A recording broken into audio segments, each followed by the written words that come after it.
2 ஆண்டுகளுக்கு முன்பு ஒரு மோட்டார் வாகனத்தின் விலை 80,000. ஒவ்வொரு வருடமும் 4% குறைகிறது எனில் அதன் தற்போதைய விலை என்ன? ஓகே, 2 ஆண்டுகளுக்கு முன்பு. 2 ஆண்டுகள் முன்பு எவ்வளவு இருக்கு? 80,000 இருக்கு.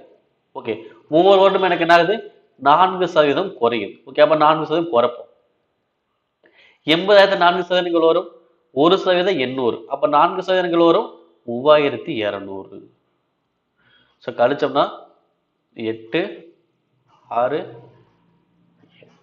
76,800. ஓகே, இது என்னது? ஒரு வருடம் முன்பு. அப்ப இந்த 2 ஆண்டுக்கு முன்புள்ள 4% கழிச்சோம் என்ன கிடைக்கும்? ஒரு ஆண்டுக்கு முன்னாடி உள்ள ரேட்டு கிடைச்சிடும். ஓகே, திரும்ப என்ன பண்ணும்? 4% கண்டுபிடிக்கணும். ஓகே, இதுல 4% வரும்? 1% எவ்வளோ?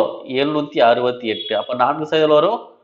32க்கு 3 24 27 2 30 3072. இது என்ன பண்ணும்? கழிக்கணும்.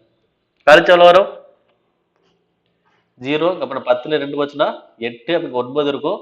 அப்ப 2 இங்க எவ்வளவு? 7 தான் இருக்கும். இங்க 3, இங்க ஒரு 7. ஸோ ஆன்சர் வரும் 73,728.